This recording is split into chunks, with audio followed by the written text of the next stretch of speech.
नमस्कार प्यारे बच्चों, कैसे हैं आप सभी। मैं उम्मीद करता हूं कि आप लोग बहुत अच्छे होंगे। तो बच्चों, आज के क्लास में हम लोग पढ़ने वाले हैं क्लास 12th फिजिक्स का top 70 most important objective question. और बच्चों, ये सारे प्रश्न आपके बोर्ड एग्जाम के दृष्टिकोण से बहुत ज्यादा इंपॉर्टेंट है।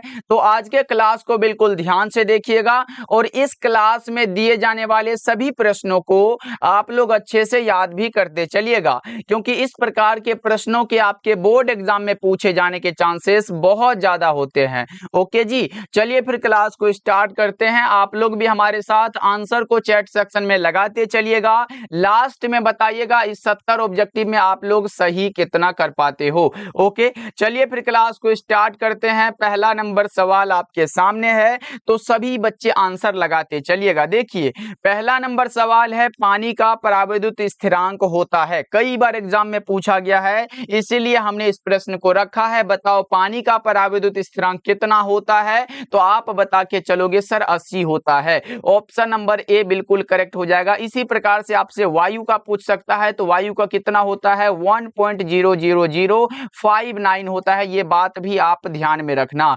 ओके, चलो दूसरा नंबर सवाल का जवाब जल्दी से बता दो। एप्सिलॉन नोट का मात्रक है। अब आपको बताना है कि एप्सिलॉन नोट यानी कि जिसे हम लोग परमिटिविटी यानी कि बच्चों परावैद्युतता कहते हैं, उसका मात्रक पूछा गया। एक मात्रक होता है फैराड पर मीटर। ये किससे निकालते हैं बच्चों? तो सी बराबर एप्सिलॉन नोट ए बटा में डी से निकालते हैं। ये बात आप याद रखोगे। इसका दूसरा भी मात्रक होता है, वो कौन सा निकालते हैं सर? वो कौन सा होता है? एप्सिलॉन नोट बराबर होता है क्यू बटा में ई इंटू ए होता है। बच्चों यहां से अगर आप निकालते हो तो सर क्यू का क्या होता है? कूलम हो जाएगा। ई का क्या होता है? ई विद्युत क्षेत्र है, तो इसका मात्रक न्यूटन प्रति कूलम होता है। गुना में एरिया का मीटर स्क्वायर हो जाएगा। सर इसको अगर हम करें तो ऊपर में सी है तो सी रहने दो, और यहाँ पे देखो न्यूटन प्रति कूलम है तो इसे हम एनसी इनवर्स लिखेंगे, और ये गुना में मीटर स्क्वायर है तो ऐसे करके लिख दो। अब देखो इस सब को ऊपर लेके चलो बच्चों, तो एन है तो ऊपर जाएगा तो माइनस का 1 लग जाएगा, और देखो सी माइनस का 1 लगा, ऊपर जाएगा प्लस हो जाएगा। लेकिन एक भैया सी ऊपर भी आ जाओ भाई, इसको भी बुला रहा है, तो सी 2 गो हो जाएगा, और ये मीटर स्क्वायर है ऊपर जाएगा तो माइनस का 2 लग जाएगा। ये वाला बात भी इसका मात्रक है बच्चों, यानी कि एन इनवर्स कूलम स्क्वायर और मीटर ये हमारा मीटर स्क्वायर माइनस में लग जाता है बच्चों। ये आप याद रखना। इसको आप ऐसे भी लिख सकते हो, एन इनवर्स एम इनवर्स 2 और C2 लिख सकते हो। ये बात भी ऐसे करके लिखा रहता है, कई बार एग्जाम में देखा गया है। ओके, चलो अगला नंबर सवाल का जवाब जल्दी से बता दो। विद्युत क्षेत्र की तीव्रता का ऐसा ही मात्रक क्या होता है? तो कई बार हमने पढ़ा है सर, E बराबर F अपॉन Q होता है ना। E पर वेक्टर होता है, यानी कि यह एक सदिश राशि है बच्चों, और F पर भी वेक्टर है, इसका मतलब बल भी सदिश राशि है। तो अब बता दो ये बात क्या है सर?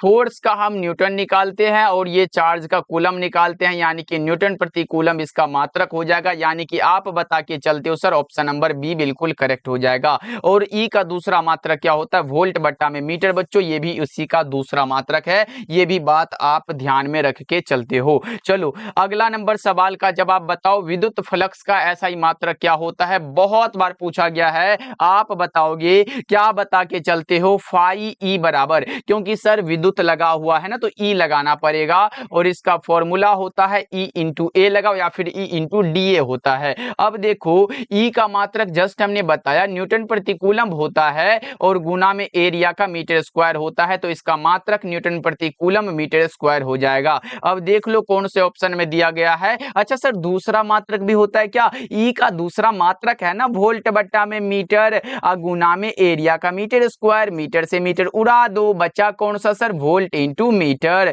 देखो ये हमारा विद्युत फ्लक्स का दो मात्रक, एक ये और एक ये, दोनों में मिलाओ, वोल्ट मीटर मिलाओ, तो ऑप्शन नंबर सी हमारा बिल्कुल करेक्ट हो जाएगा। और ये बात भी आप याद रखोगे, न्यूटन प्रति कूलम मीटर स्क्वायर भी विद्युत फ्लक्स का मात्रक है। ओके बच्चों, ये भी बात आप ध्यान में रखोगे, विद्युत फ्लक्स एक अदिश राशि है। अब बताओ आवेश का रेखीय घनत्व का मात्रक क्या होता है? रैखिक घनत्व है बच्चों, यानी यानी कि आप कहोगे सर रैखिक घनत्व को हम लेमडा द्वारा दर्शाते हैं और इसका मात्रक Q बट्टा में L होता है, यानी कि प्रति एकांक लंबाई में आवेश का परिमाण ही आवेश का रैखिक घनत्व कहलाता है। यहाँ पे देखो चार्ज का कूलम हुआ, लंबाई का मीटर, तो सर सिंपल सा है, कूलम मीटर हो जाएगा, कूलम बट्टा मीटर। ऑप्शन ए लगा दीजिए ना, बड़ा आसान सा सवाल है जी। चलो इसी प्रकार से और भी पूछा जाता है, वो अगले क्लास में बताएंगे, क्योंकि पृष्ठ घनत्व होता है, आयतन घनत्व होता है, उतना टाइम नहीं लगाएंगे क्योंकि पिछले क्लास में भी हमने आपको बताया था। देखो बताओ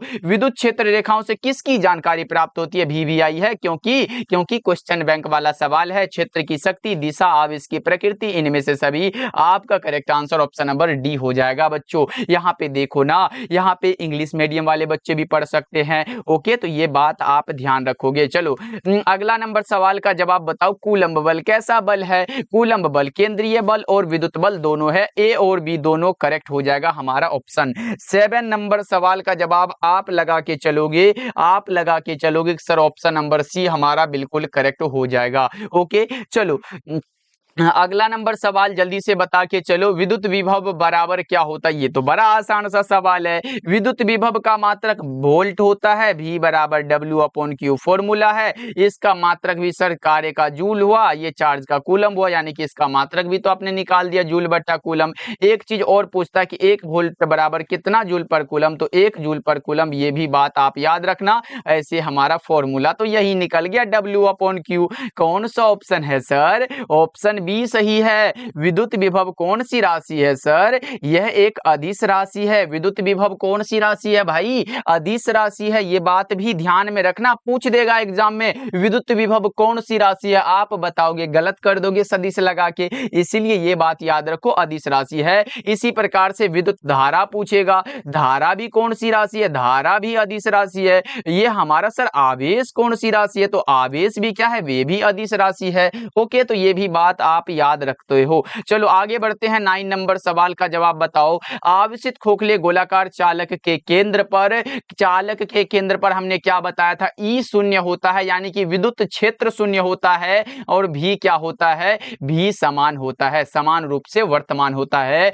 यानी कि विद्युत क्षेत्र तथा विभव, विद्युत क्षेत्र ही शून्य होगा, विभव नहीं होगा शून्य। ये बात गलत लिखा है, विद्युत विभव शून्य होता है, ये तो पहले गलत लिख दिया भाई। देखो विद्युत क्षेत्र शून्य होता है, बिल्कुल सही बात है, और विभव शून्य नहीं होता है, यानी कि आप लगा के चलोगे ऑप्शन नंबर सी हमारा बिल्कुल करेक्ट हो जाएगा। समझ में आ रहा है बच्चा पार्टी? तो क्लास को लाइक करो ना जल्दी से, फटाफट से क्लास को लाइक कर दो, तो और भी पढ़ाने में मजा आ जाएगा। एक बार सारे बच्चे क्लास को क्या करना, एक बार क्लास को लाइक कर दो, उसके बाद हम आगे बढ़ते हैं। और बच्चा पार्टी ये बात हम बार बार नहीं बोलते हैं, क्योंकि क्लास लेना बहुत जरूरी है बजाय लाइक के। बताओ क्या हो जाएगा? किसी संधारित्र की धारिता का मात्रक क्या होता है? ये तो बड़ा आसान है, संधारित्र की धारिता का मात्रक फैराड होता है, इसी जगह दे देता है माइक्रोफैराड।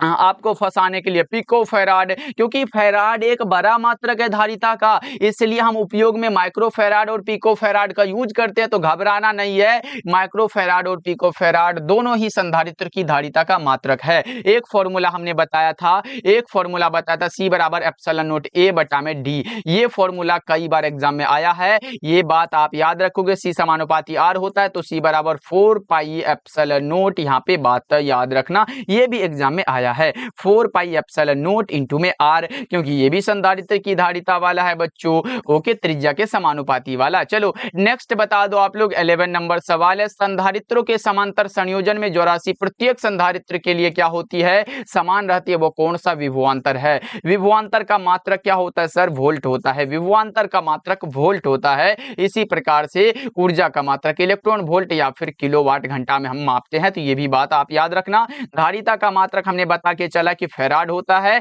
आवेश का हमने बता के चला है ये कूलाम होता है बच्चों। ओके चलो नेक्स्ट बता के चलो आप लोग क्या होगा। 12 नंबर सवाल है, बताओ यदि कई संधारित्र उपलब्ध हो तो उनके समूहन में उच्चतम धारिता प्राप्त करने के लिए किस में जोड़ना चाहिए? किस में जोड़ना चाहिए? समांतर क्रम में बच्चों। ऑप्शन नंबर बी बिल्कुल करेक्ट हो जाएगा। चलो नेक्स्ट बताओ आप लोग। 13 नंबर सवाल है। एक समांतर पट्टी का संधारित्र की पट्टियों के बीच अभ्रक की एक पतली प्लेट रख देने पर संधारित्र की धारिता क्या होगी, ये भी सीधे रूप से बढ़ जाती है। ऑप्शन नंबर ए आपका सही हो जाएगा। चलो अगला बता के चलो, किसी पराविद्युत पदार्थ का ये देखो, किसी पदार्थ का पराविद्युत नियतांक किससे अधिक होता है। तो बच्चों ये बताओ, कभी भी हमने जीरो वाला पराविद्युत स्थिरांक बताया क्या? वायु का भी हमने तभी बताया, तो वायु का भी हमने बता के चला कि 1 पॉइंट, यहां ये बताया 1.00059 बताया, मतलब 1 से अधिक होता है। ये 1 से अधिक होता है बच्चों।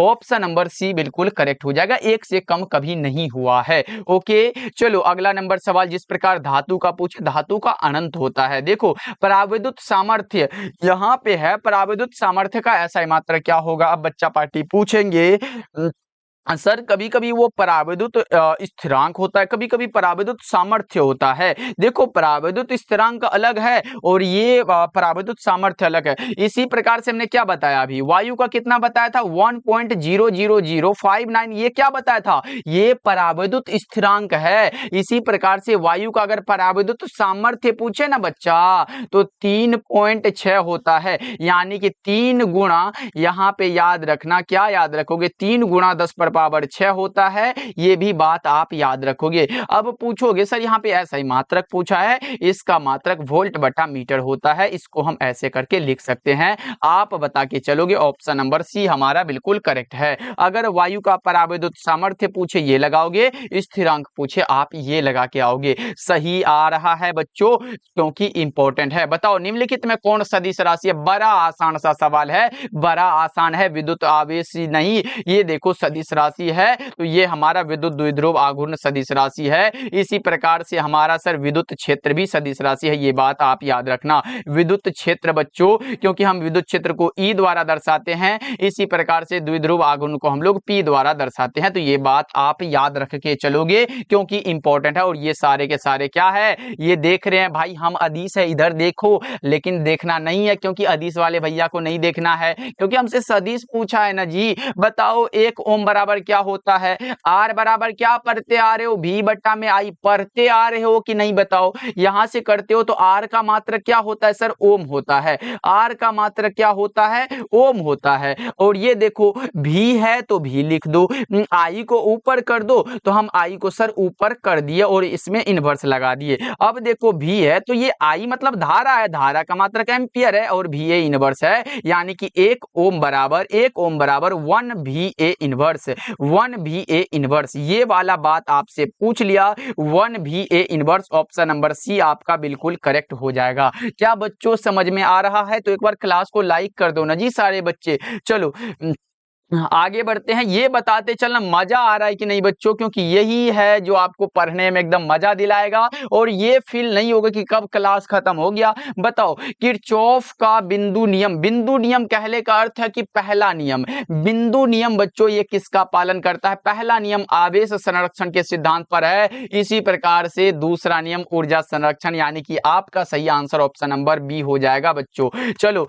आगे बढ़ते हैं। कार्बन प्रतिरोध का कलर कोड में नारंगी रंग का मान बच्चों देखो, एक टॉपिक से रिलेटेड जितने प्रश्न बनेंगे सभी को मैं आपको करवा दूंगा, फिर एग्जाम में छूटने की कोई चांस नहीं है बच्चों। अब बताओ क्या ट्रिक बताया था? बीबी, क्या बताया था? बीबी रोए जीबी, बीबी रोए बच्चों जीबी। यहां से 0 1 2 3 4 5 और 6 किसके लिए सर? ऑरेंज मतलब नारंगी होता है ना, तो 3 हो जाएगा। ऑरेंज मतलब नारंगी है, ये ब्लैक है, ये ब्राउन है, ये रेड है, ये ऑरेंज है, ये येलो है, ये ग्रीन है, ये ब्लू है। समझ में आया? यस नो बताओ। बस याद रखो बीबी रोए जीबी, बीबी रोए जीबी, बस याद रखना है, एग्जाम में बन जाएगा। 1-2 प्रश्न आता है हर एक बार। कार्बन प्रतिरोध का कलर कोड में वही वाला ट्रिक हमने यहां बताया था, क्या आ जाएगा? लो भाई आ गया। अब आप बता सकते हो कौन सा हो जाएगा, कौन सा होगा इसमें बच्चों? कार्बन प्रतिरोध के कलर कोड में लाल वाला, रेड के आगे 2 है, तो आप बताओगे सर रेड वाला के लिए 2 हो जाएगा। देखो यहां पे आपके सामने ये ट्रिक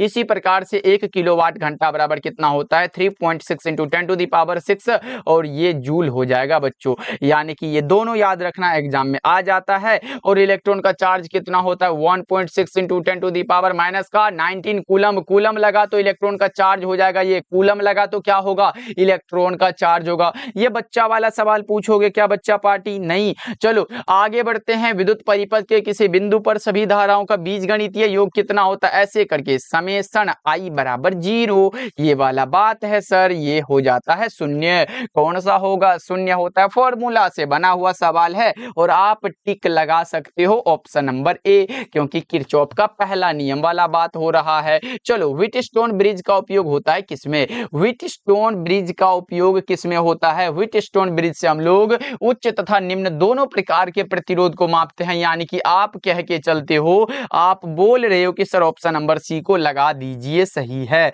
चलो अगला नंबर सवाल का जवाब बताओ। विभव मापी के तार की लंबाई बढ़ा देने पर संतुलन बिंदु कहां पर प्राप्त होता है? अधिक लंबाई पर। ऑप्शन बी करेक्ट हो जाएगा।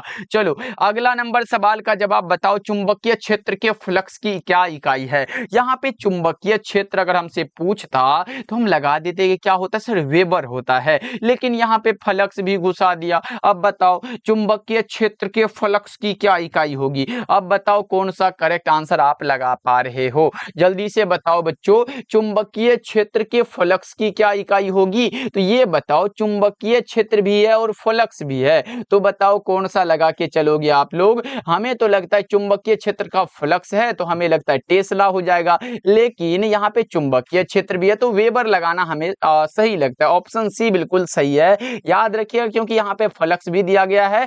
तो एक बार इसको देख लीजिएगा आप लोग। चलो आगे बढ़ते हैं। अगला नंबर सवाल देखो। समरूप वेग से चलायमान आवेश क्या उत्पन्न करता है? समरूप वेग से चलायमान आवेश क्या उत्पन्न करता है? विद्युत चुंबकीय क्षेत्र, क्योंकि विद्युत क्षेत्र और चुंबकीय क्षेत्र दोनों उत्पन्न करेगा, इसलिए हमने मिक्स करके विद्युत चुंबकीय क्षेत्र को लिख दिया है। बताओ जल्दी से, ये बताओ जल्दी से क्या होगा?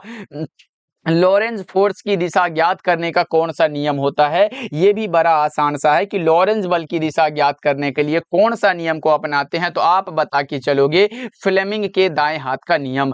कौन सा? फ्लेमिंग साहब के दाएं हाथ का नियम है। यहाँ पे देखो आदर्श वोल्ट मीटर का प्रतिरोध कैसा होता है। देखो अगर आदर्श एमीटर हो, आदर्श एमीटर का प्रतिरोध शून्य होता है। अगर सिर्फ एमीटर हो तो ये अति लघु होता है, और अगर आदर्श वोल्ट मीटर हो तो अनंत होता है। आप बता के चलोगे, ऑप्शन नंबर डी बिल्कुल करेक्ट हो जाएगा। चलो अगला नंबर सवाल का जवाब बताओ जल्दी से। चालक पदार्थ में मुक्त इलेक्ट्रॉन की संख्या क्या होती है? ये बताओ जल्दी से, कितनी होती है? बहुत कम होती है, बहुत अधिक, शून्य होते या फिर इनमें से कोई नहीं? 30 का बता के चलोगे, बहुत अधिक होती है, क्योंकि अचालक में क्या होती है? अगर चालक पदार्थ हो तो अलग होता है, लेकिन अचालक पदार्थ हो तो ये क्या होती है? नगण्य होती है। क्या बच्चों? नगण्य मतलब बहुत कम होता है, लेकिन अगर चालक पदार्थ हो तो बहुत अधिक होता है। तो दोनों ये याद रखना आप लोग। चलो अगला नंबर सवाल बताओ। विद्युत धारा के चुंबकीय प्रभाव की खोज निम्न में से किस वैज्ञानिक ने की थी? विद्युत धारा के चुंबकीय प्रभाव की खोज किसने किया था? ऑस्ट्रेड साहब ने किया था।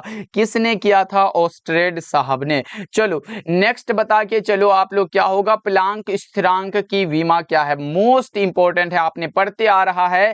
E बराबर एच न्यू होता है। सर एच क्या होता है? एच एक कांस्टेंट है, एच एक कांस्टेंट है जिसे हम लोग क्या कहते हैं, जिसे सर हम लोग प्लांक स्थिरांक कहते हैं। क्या कहते हैं? प्लांक स्थिरांक कह देते हैं बच्चों। अब देखो E बराबर एच न्यू है तो हमें प्लांक स्थिरांक पूछा गया, प्लांक स्थिरांक पूछा तो एच निकालना है ना, तो एच बराबर क्या लिखेंगे? E बटा में भी लिखेंगे। देखो एनर्जी का हम जूल लिखते हैं और ये हमारा आवृत्ति है तो आवृत्ति का सेकेंड इनवर्स लिखते हैं। तो ये हमारा बराबर ऊपर करो तो ये माइनस में प्लस में हो जाएगा, यानी कि जूल सेकेंड हो जाएगा। जूल सेकेंड ये क्या है? इसका मात्रक निकल के आया। लेकिन सर यहाँ पे वीमा है तो कोई बात नहीं, एनर्जी वाला का वीमा क्या होता है? क्या होता है बताओ जल्दी से। तो आप बताओगे सर ई वाला का वीमा क्या होता है? ml2 और t माइनस का 2 ऊपर में लगा होता है। आवृत्ति का सेकेंड इनवर्स लिखे हैं तो टाइम इनवर्स इसे लिख देते हैं ना, टाइम इनवर्स। अब देखो ये हमारा क्या हो जाएगा? ml2 है ऊपर में तो लिख दो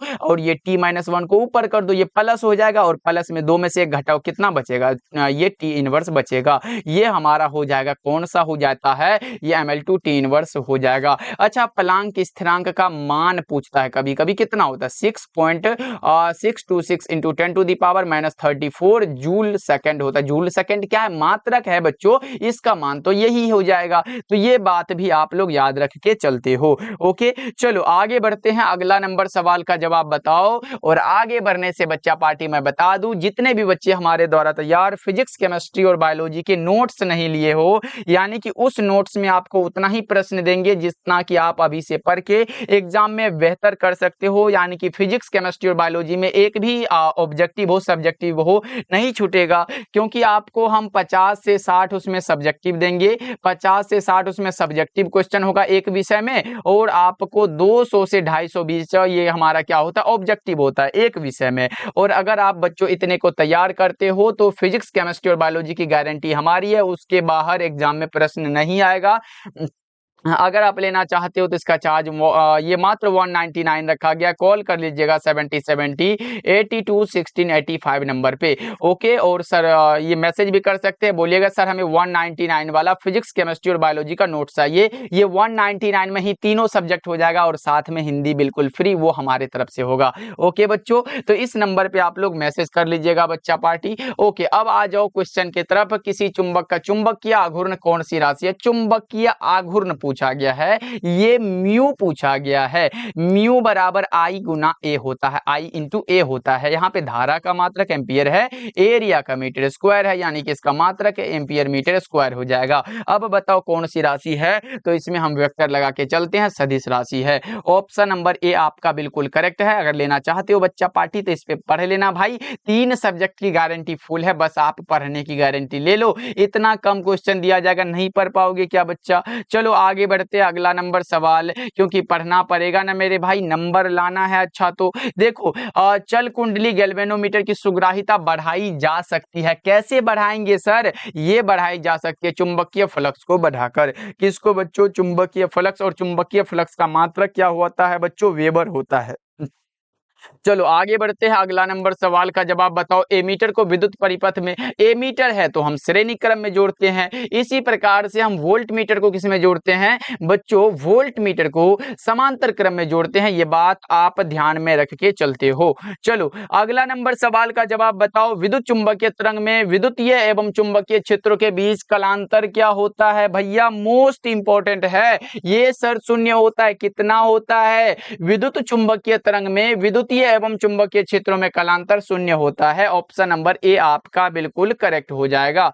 चलो अगला नंबर सवाल का जवाब जल्दी से बता दो। स्वप्रेरकत्व का मात्रक क्या होता है? स्वप्रेरकत्व सर हेनरी। कौन सा हेनरी वाला बात कहाँ है? ऑप्शन में हेनरी नहीं दिया गया तो घबरा के ऐसा मत करना कि सर हम एम्पियर लगा दे क्या, नहीं, इनमें से कोई नहीं दिया तो गया है ना। स्वप्रेरकत्व का मात्रक हम जानते हैं कि हेनरी होता है। 1 हेनरी बराबर 10 पर पावर 3 मिली हेनरी भी होता है सर। तो हेनरी के अलावा कुछ कैसे आ सकता है? ऑप्शन नंबर डी लगाओ, इनमें से कोई नहीं होगा। चलो अगला नंबर सवाल का जवाब बताओ। एसी परिपथ में शक्ति केवल व्यय होती है किसमें? एसी परिपथ है, अल्टरनेटिंग करंट है, इसमें तो प्रतिरोध करेक्ट हो जाएगा। साथ ही क्या होगा? प्रतिरोध सही जवाब हो जाएगा।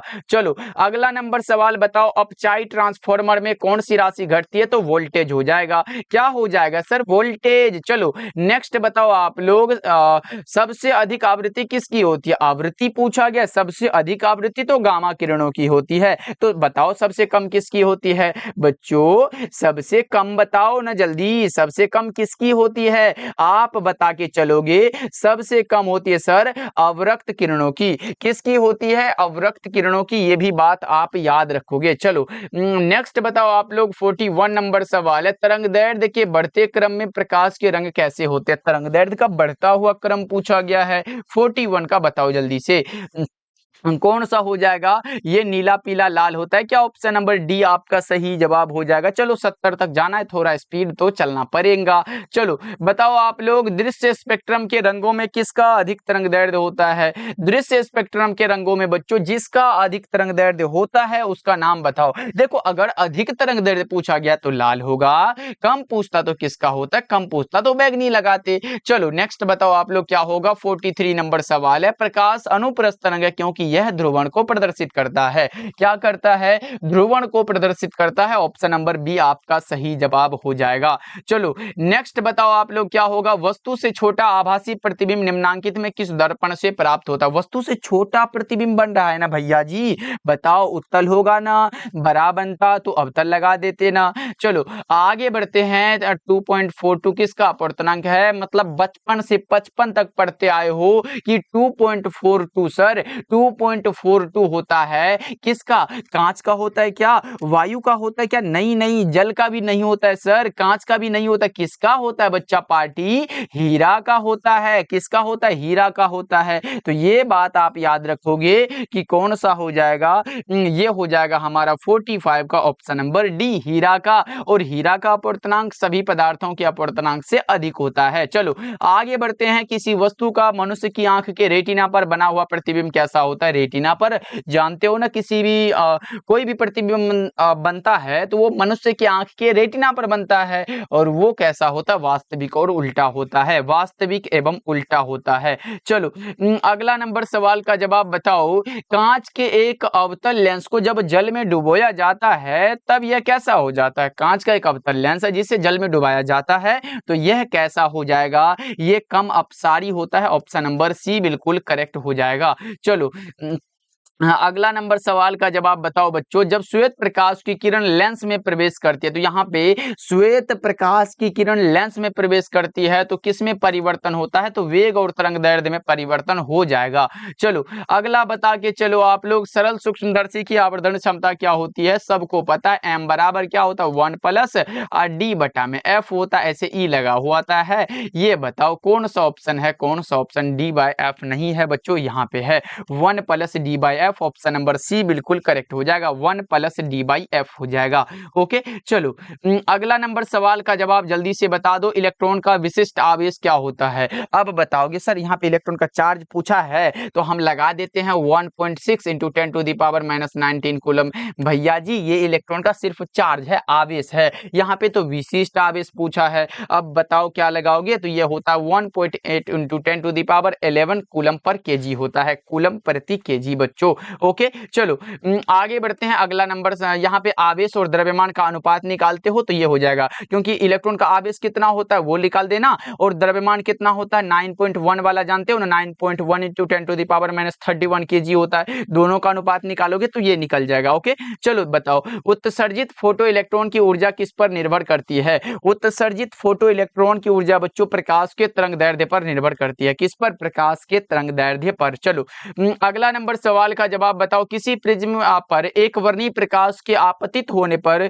निम्न में कौन सी घटना होती है? कौन सी घटना हो जाती है ये बात आप बता के चलो। 52 नंबर सवाल का जवाब क्या होगा? आप बता रहे हो सर विचलन। क्या विचलन? ऑप्शन बी सही जवाब है। चलो अगला नंबर सवाल का जवाब बताओ। अभी से लेके एग्जाम तक अब कहीं मत घूमो भाई, रिजल्ट चाहिए ना आपको, बढ़िया रिजल्ट चाहिए ना, टोला में थोड़ा नाम चाहिए ना, तो अभी से एग्जाम तक पढ़ लो चलो हो जाएगा, अभी से भी बहुत समय है जी, पढ़ो अभी से हो जाएगा। अब ये नहीं कि सर बोल दिए बहुत समय है तो 2-4 महीना और गवा देते हैं, नहीं, अभी भी समय है, आप कुछ कर सकते हो। अब एक दिन भी नहीं गवाना है। बताओ, कैथोड किरणें निहित होती है, कैथोड किरण है तो ये क्या है बच्चों, इलेक्ट्रॉनों का समूह होता है, तो ये तीव्र इलेक्ट्रॉनों की धारा है। कैथोड किरणें किस में निहित होती है, आप बता के चलते हो सर, तीव्र इलेक्ट्रॉनों की धारा में। चलो आगे बढ़ते हैं। दिए हुए किस धातु का न्यूनतम प्रकाश विद्युतीय कार्य फलन होता है, वो सोडियम वाला। भैया कहाँ है, देखो तो सोडियम कहाँ है, ऑप्शन ए में दिया गया है। क्या लगाए हो, ऑप्शन नंबर ए करेक्ट हो जाएगा। चलो आगे बढ़ते हैं। प्रकाश से संबंधित सभी घटनाओं की व्याख्या के लिए क्या आवश्यक होता है, प्रकाश से संबंधित सभी घटनाओं की व्याख्या के लिए तरंग सिद्धांत और क्वांटम सिद्धांत दोनों की आवश्यकता है। तो आप बता के चलो, तरंग सिद्धांत किसने दिया था, तो आप बताओगे सर ये हाइगेंस ने दिया था, तरंग सिद्धांत हाइगेंस ने दिया था। क्वांटम सिद्धांत किसने दिया था, ये दिया था मैक्स प्लांक ने। किसने दिया था बच्चों, आप बता के चल रहे हो कि सर ये प्लांक साहब ने दिया था। दोनों याद रखो, क्वांटम सिद्धांत मैक्स प्लांक ने और तरंग सिद्धांत हाइगेंस ने दिया था। ओके, चलो आगे बढ़ते हैं। 56 बताओ, इनमें कौन आवेश रहित है, रहित मतलब जिस पे ना हो आवेश। अल्फा कण है, बीटा कण है, फोटोन है या प्रोटॉन है, ये सब तीनों पर चार्ज है, लेकिन जो नहीं है ना वो फोटोन है, क्योंकि फोटोन का विराम द्रव्यमान भी क्या होता है सर, ये भी शून्य होता है। ओके, तो ये बात भी आप ध्यान में रखोगे। चलो आगे बढ़ते हैं। 57 बताओ, परमाणु की कक्षा में इलेक्ट्रॉन निम्नलिखित में किस बल के कारण होता है, परमाणु की कक्षा में पूछा गया है, आप बता रहे हो कूलम्ब बल के कारण बच्चों। ओके, चलो आगे बढ़ते हैं। अगला नंबर सवाल का जवाब बताओ। ऐसे करके जो होता है ना, उसमें जो बीच में नाभिक होता है और ये इलेक्ट्रॉन चारों ओर ऐसे घूमते हैं ना, वही वाला बात है। चलो, हाइड्रोजन स्पेक्ट्रम की कौन सी श्रेणी पराबैंगनी भाग में पड़ती है, पराबैंगनी भाग में जो पड़ेंगी उसका नाम लाइमन श्रेणी है बच्चों। चलो आगे बढ़ते हैं। 59 नंबर सवाल देखो, विकिरण ऊर्जा को ये देखो, विकिरण ऊर्जा के क्वांटम को क्या कहा जाता है, विकिरण ऊर्जा के क्वांटम को क्या कहेंगे, क्या कहेंगे बच्चों, फोटोन कहते हैं। और ये हमने बताया ये क्या है, आवेश रहित है। इंपॉर्टेंट बात है, आवेश रहित कौन है, एग्जाम में पूछेगा, फोटोन होता है। इसका विराम द्रव्यमान कितना होता है, शून्य होता है, ये भी बात आप याद रखोगे। चलो आगे बढ़ते हैं। रिडबर्ग नियतांक का मात्रक क्या होता है, रिडबर्ग नियतांक का मात्रक मीटर इनवर्स होता है, रिडबर्ग नियतांक का मात्रक मीटर इनवर्स होता है साथी। चलो आगे बढ़ते हैं। परमाणु के नाभिक में अवश्य रहेगा, एकदम अवश्य रहेगा, ये जो परमाणु है ना, इसमें जो ये नाभिक है, इसमें क्या होता है, इसमें प्रोटॉन होता है और प्लस में न्यूट्रॉन होता है, ये पढ़े हो ना। लेकिन आपको ये जो आवश्यक है, जिसका रहना जरूरी है, वो कौन सा है, तो वो हमारा प्रोटॉन होता है। इसमें होता तो प्रोटॉन और न्यूट्रॉन दोनों है, तो ये भी बात आपसे पूछा जा सकता है कि परमाणु के नाभिक में क्या रहता है, तो प्रोटॉन और न्यूट्रॉन होता है। या फिर ऐसे पूछेगा, परमाणु का नाभिक बना होता है प्रोटॉन और न्यूट्रॉन से। ओके, चलो आगे बढ़ते हैं। अगला नंबर सवाल का जवाब बताओ, क्या होगा, सूर्य की ऊर्जा का कारण क्या है, नाभिकीय संलयन हो जाएगा। सूर्य की ऊर्जा का कारण है नाभिकीय संलयन। चलो आगे बढ़ते हैं। एन टाइप के अर्धचालक में बहुसंख्यक धारावाहक कौन होता है, एन टाइप है। देखो एक एन टाइप होता है ना सर, एक एन टाइप होता है जिसमें कि क्या होता है, जिसमें कि इलेक्ट्रॉन होता है। क्या होता है, यहाँ पे 1 मिनट बच्चा पार्टी, 1 मिनट, इलेक्ट्रॉन हो जाता है। इसी प्रकार से हमारा एक पी टाइप भी निकल जाता है ना सर, पी टाइप में क्या होता है, होल होता है। अब सर ये एन टाइप और पी टाइप मतलब समझे नहीं। देखो अगर पूछे एन टाइप में बहुसंख्यक धारावाहक कौन होते हैं, तो वो इलेक्ट्रॉन होता है, लेकिन इसी में एन टाइप में अगर अल्पसंख्यक पूछे तो आप क्या लगाओगे, होल लगा देना। इसी प्रकार से देखो पी टाइप में जो मुख्य होगा वो होल होगा, लेकिन अगर अल्पसंख्यक पूछे पी टाइप में भी तो वो इलेक्ट्रॉन हो जाएगा। मतलब जो सबसे ज्यादा एन टाइप में होगा वो इलेक्ट्रॉन होगा, पी टाइप में होल होगा। तो यहाँ पे देखो एन टाइप के अर्धचालक में बहुसंख्यक मतलब सबसे ज्यादा एन टाइप वाला इलेक्ट्रॉन है, सीधा बात है।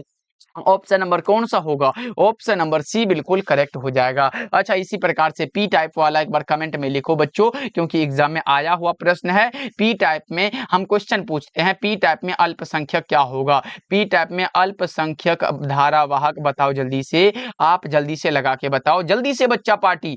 पी टाइप में अल्पसंख्यक धारावाहक कौन होते हैं, तो आप होल बता रहे हो, गलत बात है, क्योंकि हमने बताया ये तो बहुसंख्यक है, मतलब जो ज्यादा होगा, लेकिन हमने अल्पसंख्यक लिखा लिखा है और पी टाइप में क्या होगा, अल्पसंख्यक इलेक्ट्रॉन होगा। सबका गलत नहीं होना चाहिए बच्चा पार्टी, ऐसे करोगे तो काम चलेगा, नहीं चलेगा ना। चलो आगे बढ़ते हैं। 64 नंबर सवाल, निम्न में कौन सार्वत्रिक लॉजिक गेट है? सार्वत्रिक लॉजिक गेट नैंड गेट है और इसका फॉर्मूला ए इंटू बी बराबर क्या होता है, वाई होता है बच्चों, इस पे बार लगा हुआ होता है। चलो आगे बढ़ते हैं। 65 का बताओ जल्दी से, दशमिक संख्या 54 का निम्नलिखित में द्विआधारी संख्या क्या होगा? 54 का पूछा गया, लगा दो 54 लिख दो यहाँ पे। अब निकाल दो इसको बच्चा पार्टी, 2 से लगाओ, कितना होगा? 27 दूना 54 होता है क्या? हाँ सर जानते हैं ना। तो इसमें शेष कहाँ बचा? 27 दूना के सीधा 54 हो गया, 0 लिख दो। फिर 2 से लगाओ, 13 दूना 26 हुआ, शेष बचा क्या? 1 बच गया। फिर 2 से लगाओ, 6 दूना 12, शेष 1 बचा। फिर 2 से लगाओ, 3 दूना 6, शेष कुछ नहीं बचा, 0 लगा दो। फिर 2 से लगाओ, 2 एकम 2 और सर शेष 1 बच गया। 1 बच गया तो अब नीचे से ऊपर वाला चीज लिख दो, इधर वाला को 1 1 1 1, देखो फिर 0 1 तो 0 0 1 हो गया। फिर यहाँ पे 1 0 1 0। अब बताओ तो ये किस में मिलता है? 11 0 11 0 11 0 11 0। ये वाला बात आपका सही लग रहा है, ऑप्शन नंबर ए करेक्ट हो जाएगा। ओके चलो हाँ, अगला नंबर सवाल का जवाब बता के चलो। द्विआधारी संख्या इतना दिया गया है तो दशमिक पद्धति में क्या होगा? बच्चों देखो मैं आपको बता दूं, इसका आप खुद से एक बार बनाओ तो जी कॉपी ले लो, आगे में एक बार 10 का निकालो। 10 का कैसे निकालते हो? ऐसे करके निकालते हो तो 10 का निकालो, 2 से लगाओ, 5 दूना के 10 हुआ तो शेष 0 बचा। फिर 2 से लगाओ, 2 दूना के 4 हुआ, शेष कितना बचा? 1 बचा। फिर 2 से लगाओ, 2 एकम 2 हुआ, शेष 0 बचा। यानी कि यहाँ पे देखो 10 का निकाले तो कितना हुआ? 10 का निकाले तो 1 0, क्योंकि नीचे से ऊपर जाना है तो 1 0 फिर 1 0 1 0, ये 10 का हो गया। इसी प्रकार से ये नहीं मिलता इससे, तो ये वाला तो गलत हो जाएगा ऑप्शन। फिर 12 का निकाल के आप देखो एक बार, यहाँ पे 12 का भी निकाल लेते हैं। 2 से लगाओ, यहाँ देखो 6 दूना 12 हुआ, शेष 0 बचा। फिर 2 से लगाओ, 2 तिहाई 6 हुआ, शेष 0 बचा। फिर 2 से लगाओ, 2 एकम 2 2 एकम 2 और 2 एकम 2, यहाँ पे शेष 1 बचा। यानी कि इसको नीचे से ऊपर लिखना है तो 1 1 0 0 हो जाएगा। ये 2 लगा दो, यानी कि 12 का 1 1 0 0 हुआ और ये कहीं ना कहीं 1 1 0 0 वाला बात मिल रहा है। यानी कि 66 नंबर सवाल का जवाब आप बी लगाओगे। ओके बच्चों, और ये 14 सबका भी निकाल लेना, जिससे कि आपका प्रैक्टिस हो जाएगा, जिससे कि आप भूल नहीं पाओगे। ओके चलो देखो, डायोड का उपयोग कैसा करते हैं? रेक्टिफायर की तरह डायोड का उपयोग दिष्टकारी, हिंदी में कभी कभी ऐसे करके दिष्ट, यहाँ पे बच्चों याद रहे, यहाँ पे दिष्टकारी लिखता है, जिसे रेक्टिफायर इंग्लिश में कहते हैं। चलो आगे बढ़ते हैं। 68 नंबर सवाल देखो, लगातार बदलने वाले संकेत को एनालॉग सिग्नल कहते हैं। लगातार बदलने वाले सिग्नल को एनालॉग सिग्नल कहते हैं। ऑप्शन नंबर ए आपका सही जवाब हो जाएगा। 68 का क्या होगा?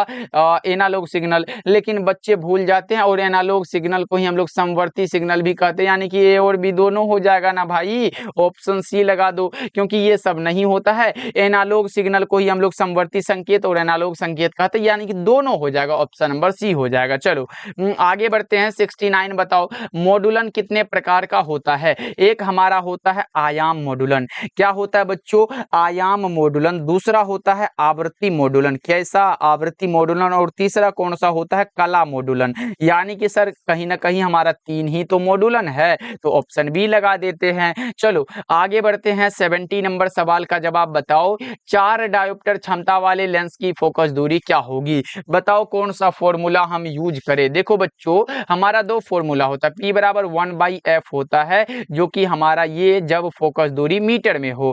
P बराबर 100/f होता है जब हमारा फोकस दूरी सेंटीमीटर में हो। यानी कि देखो यहाँ पे 4 डायोप्टर है और ये यहाँ पे कुछ सेंटीमीटर में दिया गया, तो आंसर हमारा कौन सा हो जाएगा? तो पहले हम निकाल लेते हैं कौन सा, पहले हम निकाल लेते हैं, अगर 100 से करेंगे तो ये 25 हो जाएगा, लेकिन आंसर में 25 कहीं नहीं दिया गया है, तो हमें लगता है कि ये वाला फॉर्मूला P बराबर 1/f यानी कि 1/4 होगा। और इसको ऊपर करो तो यहाँ पे भागा देना तो 0.25 हो जाएगा। और ये हमने मीटर वाला यूज किया तो यहाँ पे मीटर लगा दो बच्चों। कौन सा होगा? ऑप्शन ए करेक्ट है। तो बोलोगे सर ये वाला काहे नहीं यूज किया? बता के दिखाओ कैसे नहीं होगा। तो लो ये वाला भी यूज कर देते जिससे आपका कंफ्यूजन दूर हो जाएगा। P बराबर क्या है बच्चों 100 बाई फोकस दूरी है, तो यहाँ पे 100 लिखोगे और फोकस दूरी कितना दिया गया, फोकस दूरी आप यहाँ पे देखो ना, यहाँ पे देखो हम 4 दे देते हैं क्योंकि यहाँ पे हो जाएगा। तो यहाँ पे अगर हम 4 दे देते हैं बच्चों तो ये 25 हो जाता है, तो 25 हमारा कहीं पे नहीं दिया गया है। तो F बराबर भी अगर आप यहाँ से निकालते हो तो F बराबर भी आपका क्या हो जाएगा, फोकस दूरी 1/P होता